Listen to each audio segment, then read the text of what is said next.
there's some things you're smuggling in there. Like, for instance, you say in its pure form. Like, I don't know what you're trying to say with in its pure form. Do you believe that you are the pure form? The true Orthodox is the pure form? Because Yes, again, that's correct. so that's a really bold claim again. So you're kind of baking into your hypothetical here already that you're the true form of Orthodoxy. And so this has yet to even be established yet that you're the true form. But on top of that, in order for you to make this claim that you are, you seem to have baked in also that every single bishop is heretical inside of everything that isn't true Orthodoxy. And I still haven't seen any evidence for this. Yeah, I hadn't gotten to it because the nature of the question is so big. That's fair. That's fair. Yeah, so I had to give some context. I will try to use the most obvious example because the hardest argument is usually the one you need to break down the others. And that would be the example of the Russian Church abroad. As you're aware, the Russian Church abroad under the Moscow Patriarchate joined in 2007. You might also be aware that in 1983, when they weren't in communion with the Moscow Patriarchate, they issued an anathema known as the Anathema against ecumenism. Are you familiar with this? I'm not. I'm actually pulling it up so I can kind of read. Oh, this is good. You know why? Because this is what I want you to do. I want you to pull up 1983 Anathema against ecumenism. Okay. I'm with you. By the way, we're working off a phone, so if you can share your screen, because I don't even know how to do that here. Yeah, no, I understand. Is this the ROCOR's anathema against ecumenism? Yeah, but you want the 1983 one specifically. Yeah, I've got the 1983. I have it. Okay. Yeah, if you can, can you read that out for us, please? Yeah, I can. Give me just a second. I'm going to pull my screen over here. I just want to make sure that I have it correct. 1 second. So the Council of Bishops 1983 was a most special council whose distinctiveness lay in its modesty and inconspicuousness. This was, of course, the first time in the history of our church that a council had been held at a holy transfiguration. What are the points that I'm looking for here that make You're looking for the anathema itself. It's a simple paragraph. It should start to those who attack the Church of Christ by teaching that Christ's church is divided into so-called branches. Is that what you're after? Yeah. Okay.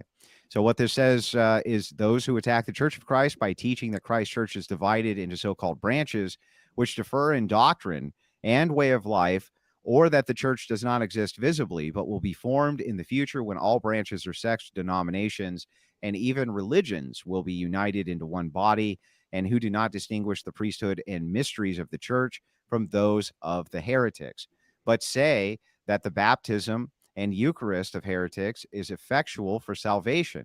Therefore, to those who knowingly have communion with these aforementioned heretics, or who advocate, disseminate, or defend their new heresy of ecumenism under the pretext of brotherly love or the supposed unification of separated Christian and anathema.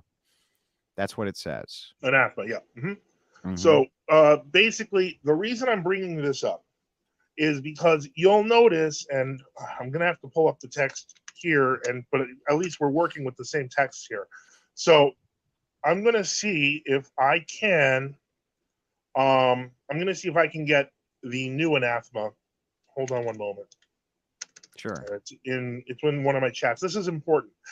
Before ROCOR joined with the Moscow Patriarchate, there was a question: how could ROCOR join the Moscow Patriarchate if the Moscow Patriarchate is officially involved in ecumenism? It would be impossible.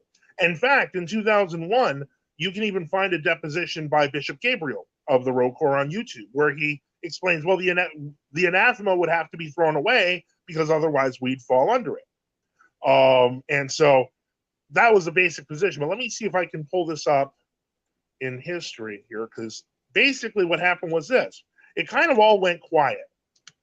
The whole thing went quiet about the anathema against ecumenism. In 2000, and I remember this well, 2001, I believe it was, a new anathema against ecumenism was written. And it was longer, like a lot longer, and included like Freemasons and so on and so forth. And you may be wondering why I'm bringing this up.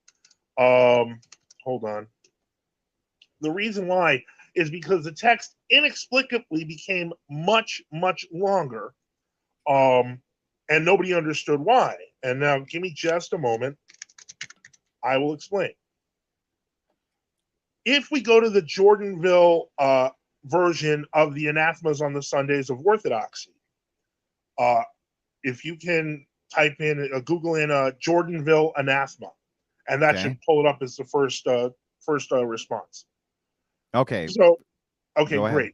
If we go down to, it's a 10-page PDF. It's a 10-page PDF.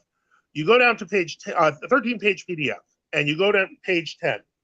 Now, if you look, these three in the middle that start with "to the theosophists" and then "to the blasphemers," these were all combined into one anathema, and it wasn't clear why.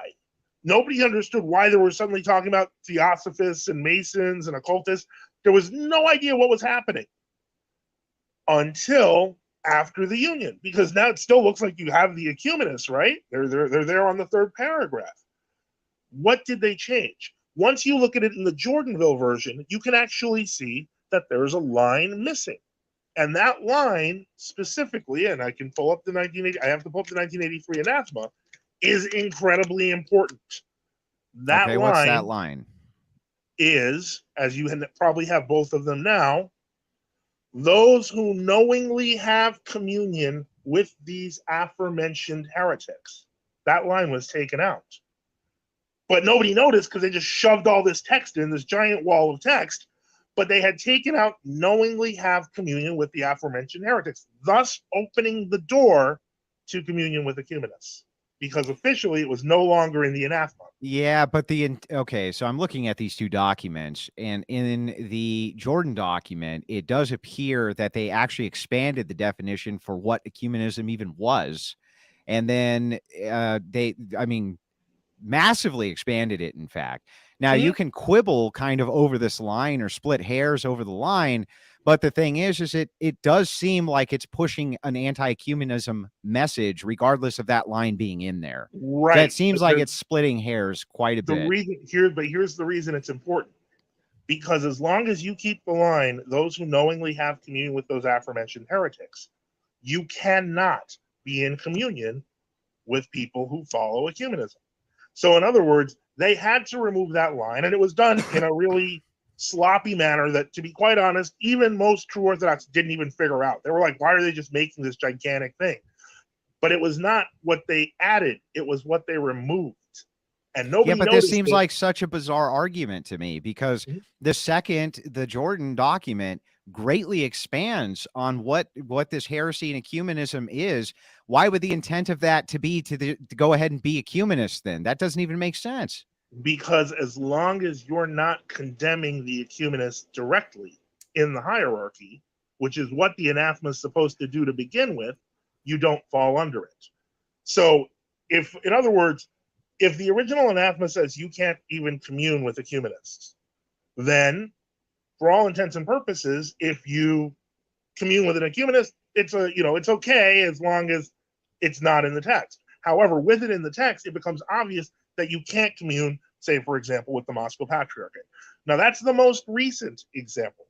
And I'm bringing this up because that is a very specific Deacon, that's extremely far-fetched. That, on the one hand, you're saying they took out the lines so this way they could move towards ecumenism, but on the other hand, they greatly expanded the definition to be inclusive of things that weren't even included in the 83.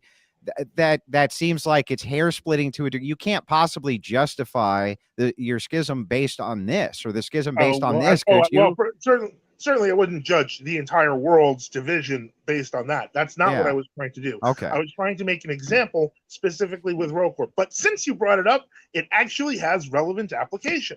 Because as I mentioned, when ROCOR went into union with Moscow, even though they're referred to as functionally autonomous, and I brought this up with the case of Father Peter Heers, when it comes down to it, Moscow still has to rubber stamp every decision.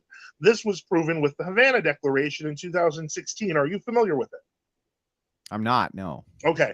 Apparently in 2016, Patriarch Kirill went to Cuba, and secretly met with Pope Francis. And they created this joint document, and they had like the photos taken. Everyone was in shock. There was so much shock in the Russian press that, in fact, leaders of the seminaries, a couple of bishops, hundreds of students literally were like, we're no longer commemorating the patriarch. This is unacceptable. Okay. And everyone turned, because now they're in communion with the ROCOR, everyone turned to the ROCOR because they figured they'd be anti-ecumenists. They totally support them. They said nothing. And at that point, many people in Russia actually said, we've been betrayed. ROCOR isn't even ROCOR anymore.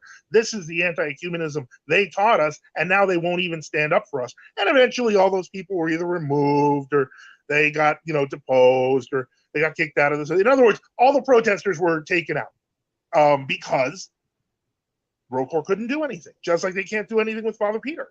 Ultimately, it has to, and I think that it's funny to say, but I think part of the reason is because Father Peter might have used the 83 anathema, which literally exposes the problem of the current anathema. But I'm using that as the most recent example to demonstrate that before the 2000 anathema, ROCOR recognized you couldn't be in communion with open ecumenists. And after, they realized that if they did, they'd fall under their own anathema. And I was around during that time. That just doesn't look, listen, it doesn't look like that to me. Like, I'm reading both documents, and you can bring up kind of these isolated incidences, which I understand why you're doing that, because it helps kind of propel your point. But this is not a global phenomenon of which you're bringing up. Oh, it's for definitely instance, a Russian phenomenon. Yeah. So, for instance, in this, I understand that you have an issue with this line. Do I think that this second